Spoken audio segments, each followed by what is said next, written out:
सबको मेरी ओर से जय यीशु मसीह की।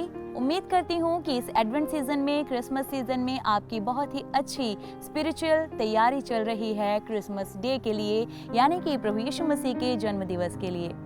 तो आज है 15 दिसंबर और आज हम बात करने वाले हैं द प्रॉमिस्ड सेवियर, यानी कि प्रभु यीशु मसीह जो वायदा किया हुआ उद्धार करता है, उसकी 15वीं भविष्यवाणी के बारे में, 15th प्रोफेसी के बारे में, जो है द डिवाइन सैक्रिफाइस, ईश्वरीय बलिदान। और इसे हम पढ़ेंगे आइसाया चैप्टर 53 में, ईसाया का ग्रंथ अध्याय 53 में। क्या जानते हैं आइसाया प्रभु यीशु मसीह के बारे में? जब हम पुराने विधान में आइसाया भविष्यद्वक्ता के द्वारा की गई भविष्यवाणियों को पढ़ते हैं, तब हम कहीं ना कहीं ये सोचते हैं कि क्या जानते थे आइसाया प्रभु यीशु मसीह के बारे में?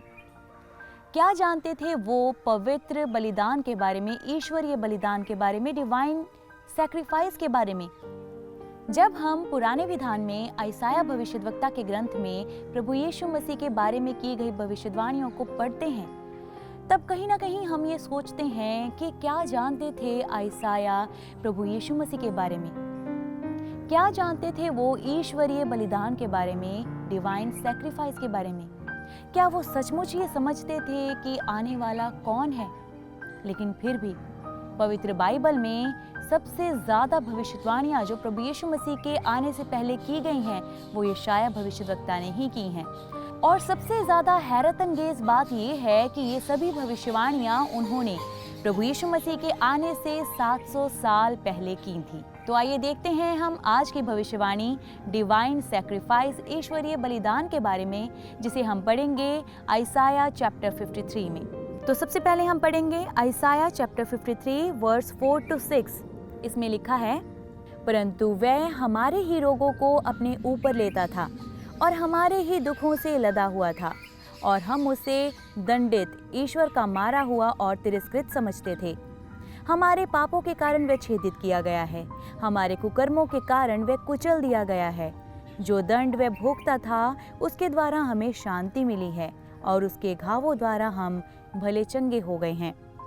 हम सब अपना अपना रास्ता पकड़कर भेड़ों की तरह भटक रहे थे, उसी पर प्रभु ने हम सबके पापों का भार डाल दिया।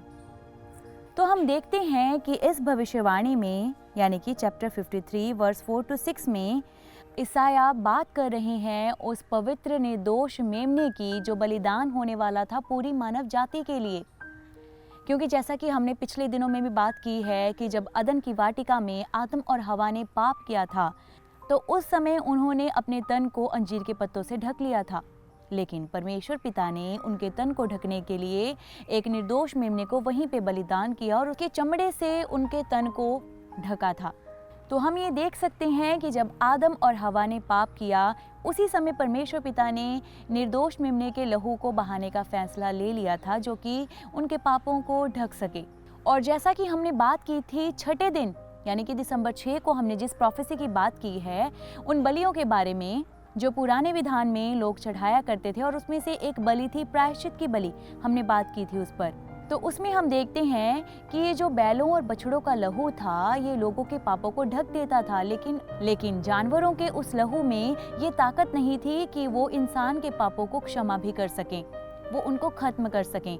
वो सिर्फ उनके पापों को ढक सकते थे। लेकिन इंसान की आत्मा जिस पाप से कलंकित हुआ करती थी, उस कलंक को वो लहू मिटा नहीं पाता था, यानी कि लोगों को अपने पापों से क्षमा नहीं मिलती थी। वो पाप सिर्फ और सिर्फ ढके जाते थे, क्षमा नहीं होते थे।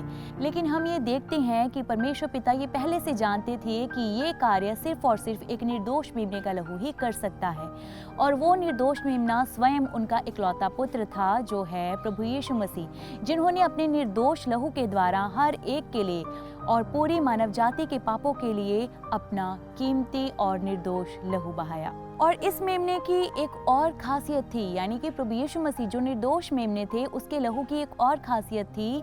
परमेश्वर पिता ये जानते थे कि यही है वो लहू जो उनके क्रोध को, जो मनुष्य पर था, उनके पापों की वजह से उसे शांत कर सकता था और उन्हें, यानी कि परमेश्वर पिता को संतुष्ट कर सकता था। क्योंकि जानवरों के लहू में इतनी सामर्थ्य नहीं थी, क्योंकि वो लहू बिल्कुल निर्दोष नहीं था।